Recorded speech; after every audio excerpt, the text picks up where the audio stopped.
ఇక చూస్తుంటే మా మిత్రుడు రమణ గారు గతంలో ఈ ప్రాంతానికి ప్రాతినిధ్యం వహించిన శాసనసభ్యుడిగా పార్లమెంట్ సభ్యుడిగా ఎంపికైండు, శాసన మండలి సభ్యుడు కొనసాగుతుండు.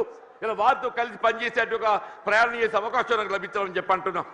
సోదరి దావ వసంత గారు వీళ్ళకి జగిత్యాల జిల్లా మొట్టమొదటి జిల్లా ప్రజా పరిషత్ అధ్యక్షురాలిగా ఈ ప్రాంతానికి సేవలు అందించిందని చెప్పి అంటున్నాం. మా మిత్రుడు గంగుల కమలాకర్ గారు గతంలో మంత్రివర్గిగా కరీంనగర్ శాసనసభ్యుడిగా సేవలు అందించిందని చెప్పి అంటున్నాం. మా సోదరుడు కౌశిక్ రెడ్డి గారు అని చెప్పి అంటున్నాను. మా మిత్రుడు విద్యాసాగరరావు గారి యొక్క తనయుడు సంజయ్, విద్యాసాగరరావు గారి తనయుడు సంజయ్, మరి సంజయ్ అంటే వేరే అనుకునేదని చెప్పంటున్నా. ఆయన ఈ సంజయ్ వేరు, ఈ సంజయ్ ఏదైతుందో అకుంఠిత దీక్షతో ప్రజాసేవ చేయాలనే సంకల్పంతో కేసీఆర్ నాయకత్వం కొనసాగుతున్నట్టు మా మిత్రుడు విద్యాసాగరరావు గారి తనయుడు అని చెప్పంటున్నాం. వీళ్ళ జిల్లా బీఆర్ఎస్ పార్టీ అధ్యక్షుడు విద్యాసాగరరావు గారు మా అందరినీ సమన్వయం చేస్తాను ముందుకు వచ్చినటువంటి ఒక సోదరుడు పల్లా రాజేశ్వరరెడ్డి గారు, ఇక వేదికపై ఉన్నటువంటి ఒక శాసన మండలి సభ్యులు, ఇవాళ ఇంకా ఇతర మిత్రులు అందరూ కూడా అందరికీ నేను చేతులెత్తి నమస్కరిస్తాను చెప్పి అంటున్నాను. ఇంతకాలం ఏదైతుందో వాస్తవంగా కేసీఆర్ గారు అంటే నా మొదటి నుండి గౌరవం, ఇద్దరికి వ్యక్తిగతంగా అనుబంధం ఉందని చెప్పి అంటున్నా. మేము ఏదైతుందో విద్యార్థి దశ నుండి మేము కలిసి ప్రయాణం చేసినటువంటి వాళ్ళం. వీళ్ళ భిన్న అభిప్రాయాలు, భిన్న రాజకీయ పార్టీలు, మరి వేదిక ఏదైతుందో మరి కలిసి ప్రయాణం చేయలేకపోయినా కానీ ఇలా అభివృద్ధిలో ఏదైతుందో వారు 2014 తెలంగాణ రాష్ట్రం ఏర్పాటు అయినాడు ఏదైతుందో నేను శాసనసభ్యులు గెలిచానని చెప్పంటున్నా. నాపై గౌరవంతో నాకు ఇప్పటికి గుర్తు చేస్తున్నాను. మీకు అన్న బోర్లపల్లి వంతెన అని చెప్పంటు నేను గోదావరి నదిపై వంతెన నిర్మాణం చేస్తే అటు ఆదిలాబాద్ ఇటు ఉమ్మడి కరీంనగర్ జిల్లాలు కలిసి ఏర్పడతాయని చెప్పని ఒక విజ్ఞప్తి చేయడంతోనే వీళ్ళ మొట్టమొదటి ఉమ్మడి కరీంనగర్ జిల్లాలో వాళ్ళు మంజూరు చేసినటువంటి ఒక పథకం బోర్లపల్లి యొక్క వంతెన అని చెప్పంటాం. ఇలా అభివృద్ధికి ఏదైతుందో రాజకీయాలు లేవు, అభివృద్ధికి రాజకీయాలు లేవని చెప్పంటున్నా. ఆ విధంగా అభివృద్ధి చేసినటువంటి ఒక మరి గొప్ప నాయకులు ఏదైతుందో మరి కేసీఆర్ గారు అని చెప్పంటున్నాం. మిత్రుడు కొప్పుల ఈశ్వర్ గారు ఏదైతుందో ధర్మపురి శాసనసభ్యుడిగా వీళ్ళ మంత్రి వర్యుడిగా చెప్పంటున్నాను.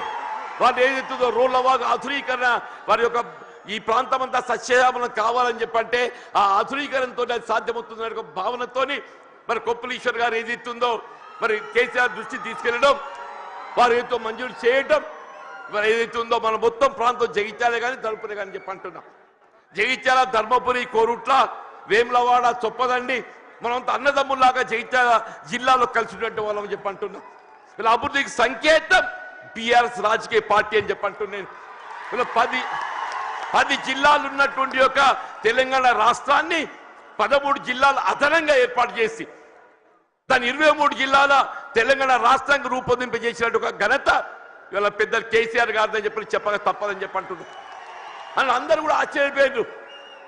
ఈ కొత్త జిల్లాల ఏర్పాటుతోని ఇది దగ్గరే సాధ్యమేనా అని చెప్పని ఇవాళ నూతన జిల్లాలు ఏర్పాటు కావడంతో ఏదైతుందో వైద్య సేవలు మెరుగు కావటం అని చెప్పంటాం. వైద్య సేవలు మెరుగు కావటం మన జగిత్యాల జిల్లా ఏర్పాటు కావడంతో ఏదైతుందో మన జగిత్యాల ఏదైతుందో వైద్య విద్యా కళాశాల, అసలు మనం జగిత్యాల జిల్లా కేంద్రంగా వైద్య విద్యా కళాశాల ఏర్పాటు సాధ్యమవుతుందనే ఆలోచన కూడా మీరు తప్పని చెప్పంటున్నాం. కేవలం కేసీఆర్ గారి యొక్క ఆలోచన, వారి యొక్క దూరదృష్టి, వీళ్ళ నూతన జిల్లాలు ఏర్పాటుతో ఏదైతే వైద్య విద్య సదుపాయాలు మెరుగుపరచొచ్చని చెప్పిన భావంతో వీళ్ళ నూతన జిల్లాలు ఏర్పాటు చేయడము, జగిత్యాల జిల్లా కేంద్రంగా వైద్య విద్యా కళాశాల రూపొందడం, వీళ్ళ వైద్య సేవలు విస్తృంపజేయబడడం చెప్పంటున్నా. భవిష్యత్తులో సూపర్ స్పెషాలిటీ వైద్య సేవలు మనం పొందబోతున్నాం అని చెప్పంటున్నా. అదే విద్య రాజ్యాంగం కల్పించిన హక్కు అని చెప్పంటున్నా. ఆ రాజ్యాంగం కల్పించిన హక్కు విద్యకు సంబంధించి ఏదైతుందో నిరుపేద వర్గాలు, బలహీన వర్గాలు, జ్యోతిబా పూలే అటువంటి ఒక గురుకుల ఆశ్రమ పాఠశాల అని చెప్పంటున్నా.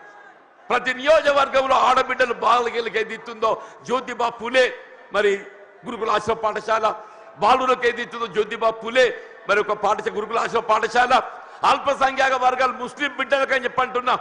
ఎన్నడూ ఊహించినటువంటి ఒక విద్యా సదుపాయాలు కల్పించాలని చెప్పని ఇవాళ ముస్లిం బిడ్డలకు ఏదైతుందో అల్పసంఖ్యాక వర్గాలకు ఏదైతుందో మైనారిటీ స్కూల్స్ ఏర్పాటు చేయడం, ఎస్సీ ఎస్టీ అని చెప్పంటున్నాను.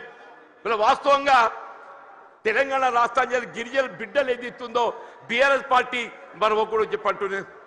జనాభా ప్రాతిపదికన కల్పించాల్సిన రిజర్వేషన్ సౌకర్యం తెలంగాణ రాష్ట్రం ఏర్పాటుతో ఏదైతుందో ఇలా గిరిజన జనాభా తెలంగాణ రాష్ట్రంలో కేంద్రీకృతం కావడంతో ఆ గిరిజనులకు అంతవరకు ఉన్నట్టు 6% రిజర్వేషన్ 10% పెంచి అని చెప్పంటున్నా.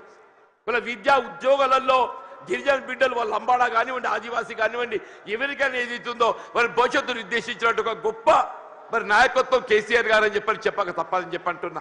మరి వాస్తవంగా ఈ దేశానికి ఏదైతుందో అన్నం పెట్టే రైతుకు సాగునీరు కావాలని చెప్పంటున్నా.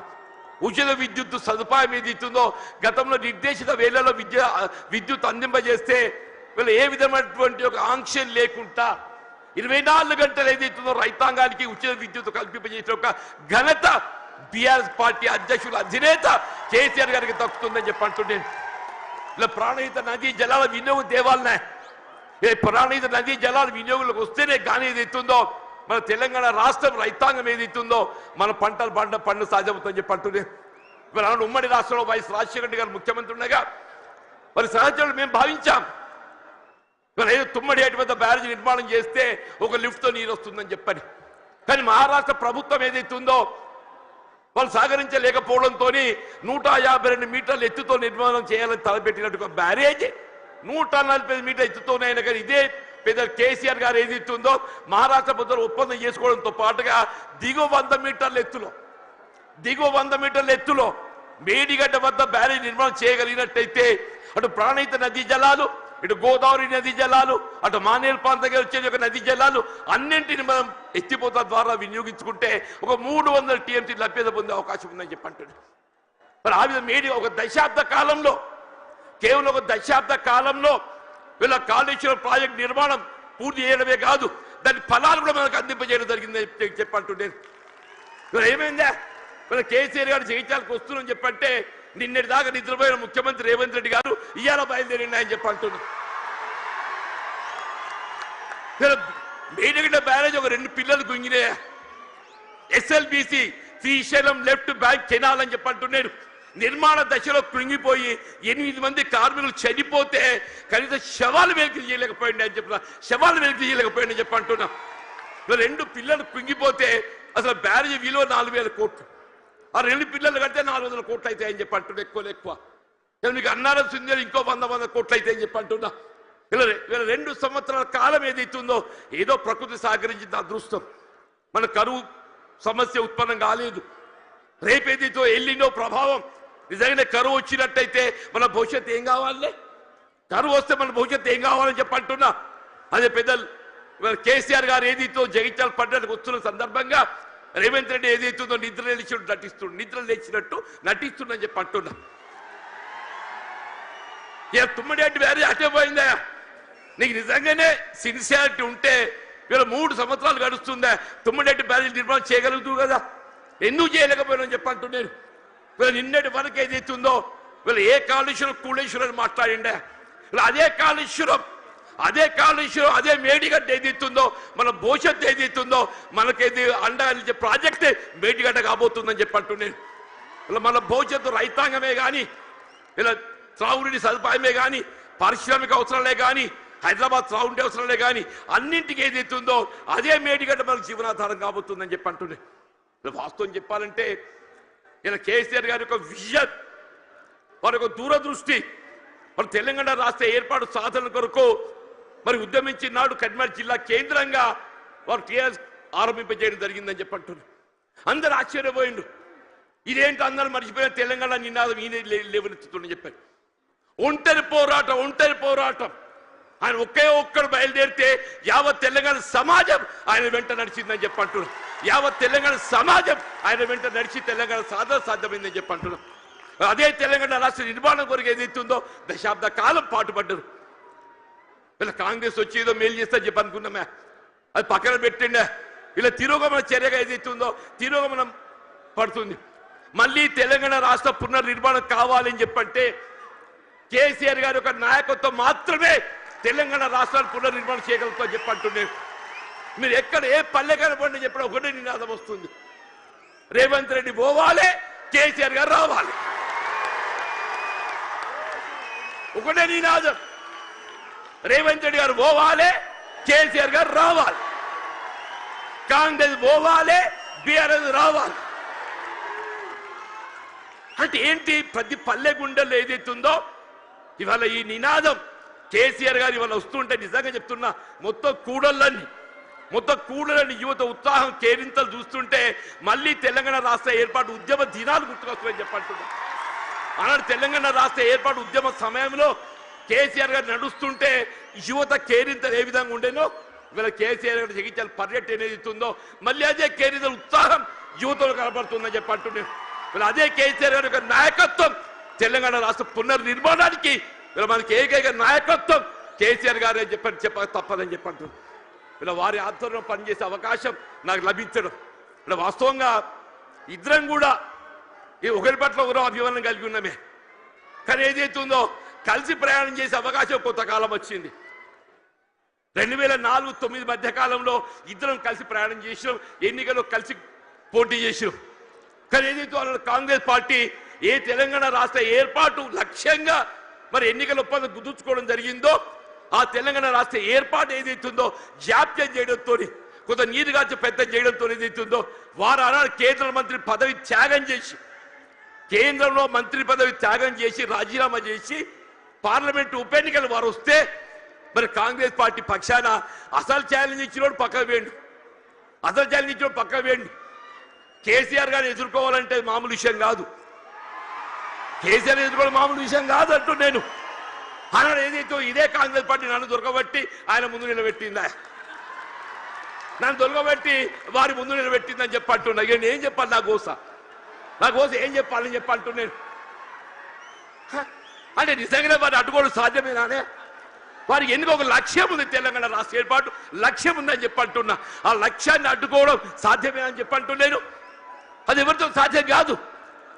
వారు ఏది 2 పర్యాయాలు ఉప ఎన్నికల్లో గెలిచి యావత్ తెలంగాణ సమాజాన్ని జాగృతి చేసి తెలంగాణ రాష్ట్రాన్ని సాధించడం జరిగిందని చెప్పంటున్నాను. మరి అటువంటి క్రమశిక్షణ గల కార్యకర్తలు నేను, అటువంటి క్రమశిక్షణ గల కార్యకర్తలు యావత్ తెలంగాణ రాష్ట్రం ఆశ్చర్యం ఇదేందా జీవన్ రెడ్డి మరి ఏం చేయాలని ఆయన 20 మాసాలు ఏదైతే నా ఉసురు పోసుకున్నారు, మీరు 20 మాసాలు ఉసురు పోసుకున్నారని చెప్పంటున్నా. నేను ఇంతకాలం ఈ మానసిక క్షోభ నేను భరించాలని చెప్పంటూ నేను సాధ్యమేనా చెప్పండి అన్న చెప్పంటూ నేను 4 దశాబ్దాలు కాంగ్రెస్ పార్టీ బలోపేతం కొరకు అకుంఠిత దీక్షతో ఏదైతుందో నేను పోరాటం చేసి నేను పాటుపడితే చివరికి దక్కింది ఏంటి అని చెప్పంటూ నేను ఆల్రెడీ ఈ వాయిస్ లోపల నాకు ఈ గోసేంది అంటూ నేను ఇవాళ 75-76 సంవత్సరాలు వచ్చినాయి అంటున్నా. నా జీవితం చివరి దశ చేరుకుందని చెప్పంటున్నా.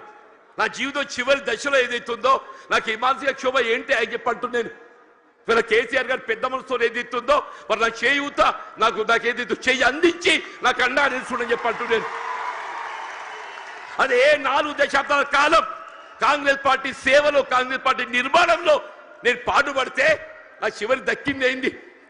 మళ్ళీ కేసీఆర్ గారే చెప్పంటూ నేను పెద్ద మనసుతోని గతంలో ప్రత్యర్థుల యొక్క భావన రానియకుండా గతంలో ప్రత్యర్థులు పోటీ చేసుకున్నప్పటికీ కూడా ఏదైతుందో అది భిన్న రాజకీయ పార్టీ యొక్క ఆలోచన విధానం కానీ ఆ జీవన వ్యక్తిగతంగా ఏదైతుందో విలువలు కట్టుబడే ఒక వ్యక్తిత్వం కాబట్టి అది ఒక భావనతోని వారు నాకు చేయూత అందించింది. అంత గొప్ప మనసు అని చెప్పంటూ నేను దయచేసి ఇలా జగిత్యాల గడ్డ నేనేదో ఆశించి కాదు నాయన, నేను అన్ని చూసిన నేను చూడని ఏమీ లేదు. ఈ 4 దశాబ్దాల కాలంలో చూడని ఏమీ లేదు. ఇవాళ ఒకటి ఇవాళ రాష్ట్రాన్ని పట్టుకుని శని పీఠ విరగడ కావాలని చెప్పంటు ఒకే ఒకటి ఈ రాష్ట్రాన్ని పట్టుకొని శని పీఠ విరగడ కావాలని చెప్పంటున్నా. ఆ శని పీఠ విరగడ కావడానికి కొరకు ఏదైతుందో కేవలం కేసీఆర్ గారి యొక్క నాయకత్వంతో మాత్రమే సాధ్యమవుతుంది. ఒక భావనతో ఏదైతుందో ఇవాళ కేసీఆర్ గారి యొక్క నాయకత్వంలో బీఆర్ఎస్ పార్టీ చేరదొరుకుతుందని చెప్పంటు దయచేసి ఇంతకాలం నాకు అడ్డగా నిలిచిందా మీరు? నిజంగా మీ అందరికీ నా శేష జీవితం మీ అందరికీ నీ సేవ చేసి రుణం తీసుకోలేని చెప్పంటున్నాను. వీళ్ళ కేసీఆర్ గారి యొక్క నాయకత్వంలో వీళ్ళ ఉమ్మడి కరీంనగర్ జిల్లానే కాదు యావత్ తెలంగాణ రాష్ట్రంలో గులాబీ జెండా ఎగరవేయటమే మనందరూ ఒక లక్ష్యంగా మనం ముందు పోవాలని చెప్పంటున్నాం. రాబోయే కాలం 119 స్థానాలు ఉంటాయి, ఎన్ని ఉంటాయో తెలియదు కానీ ఎన్ని స్థానాలు ఉన్నా అని ఉమ్మడి రాష్ట్రంలో కాంగ్రెస్ పరిస్థితి ఏ విధంగా మారిందో రేపు రాబోయే శాసన ఎన్నికల్లో మీకు 94 ఉప ఎన్నికల్లో కాంగ్రెస్ పార్టీ పరిస్థితి కంటే ఇక దీనంగా తయారైపోతుందని చెప్పకుండా మనం చూస్తామని చెప్పంటాం. అలా ఇట్ వాజ్ నాట్ బట్ 10% అన్నాడు, ఇట్ వాజ్ నాట్ బట్ 10% అని చెప్పంటున్నా. ఇవాళ పరిస్థితి కూడా ఏదైతుందో రాబోయే కాలంలో ఇవాళ ప్రజాభిప్రాయం ఎవరైనా ప్రజాభిప్రాయానికి అనుగుణంగా పనిచేయాలి. రేపు ప్రజాభిప్రాయానికి అనుగుణంగా ఏదైతుందో కేసీఆర్ గారి యొక్క నాయకత్వం పనిచేయాలి.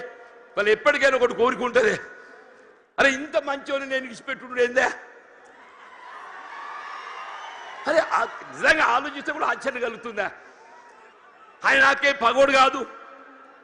నేను గతంలో కలిసి ప్రయాణం చేసినాం. వారి జీవితం విద్యార్థి దశలో ఏదైతుందో ఇదే జగిత్యాల అంగడి బజార్లో గడిపిందని చెప్పి అంటున్నా.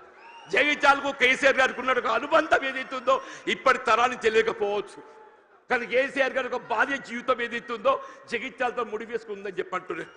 అటువంటి కేసీఆర్ గారు ఏదైతుందో ఆనాడు తాడిత పీడిత వర్గాలు ఏదైతుందో వీళ్ళు వారి యొక్క హక్కుల సాధన కొరకు జగిత్యాల చైత్ర యాత్ర ఏదైతే ఇదే గడ్డ మీదకి వెళ్ళి ఇదే సమావేశ స్థలికి వెళ్ళి ఆరంభింపజేసిందని చెప్పి అంటున్నారు. కేసీఆర్ గారు ఒకటే చెప్పిండ్రు, వారే అన్నారు అది మనం 70లో ఒకసారి ఏదైతుందో ఆనాడు జగిత్యాల చైత్ర యాత్ర చేసిన చూడండి, అదే జాగ్రత్త పెట్టాలన్నయ్య, మన స్ఫూర్తి మనం వినిపించాలని చెప్పిండ్రు. వారి ఆలోచనకు అనుగుణంగా ఏదైతుందో కేసీఆర్ గారి ఒక చైత్ర యాత్ర ఇదే జగిత్యాల గడ్డ నుండి ఇదే కేంద్రానికి వెళ్ళి వారు పిలిపిస్తున్నారని చెప్పి అంటున్నారు. ఇలా రాష్ట్రంలో గులాబీ జెండా ఎగరవేయటం, కేసీఆర్ గారిని తిరిగి ముఖ్యమంత్రిగా ఏదైతుందో నెలగొని వారు ఏర్పాటు చేసుకొని ఈ రాష్ట్ర పూర్తిగా తోడ్పడడం మన ఏకైక లక్ష్యంగా పనిచేయాలి. మరి ఆ విధంగా పనిచేసే అవకాశం కల్పించినందుకు మరి హృదయపూర్వక ధన్యవాదాలు చెప్తామని చెప్పండి. వాస్తవంగా ఏదైతుందో కేటీఆర్ గారు హరీష్ రావు గారు వాళ్ళు రావాల్సిందే, వారికి వేరే బాధ్యత అప్పగించడంతో మరి కేటీఆర్ గారు హరీష్ రావు గారు రాలేకపోయిండ్రు. వాస్తవంగా ఈ సభ సమావేశం ఏర్పాటు చేయడంలో చొరవ చూపెట్టింది కేటీఆర్ గారు హరీష్ రావు గారు అని చెప్పి అంటున్నా. కేసీఆర్ గారి యొక్క ఆలోచన విధానానికి అనుగుణంగా దీన్ని రూపకల్పన చేసింది కేటీఆర్ గారు హరీష్ రావు గారు అని చెప్పి అంటున్నారు.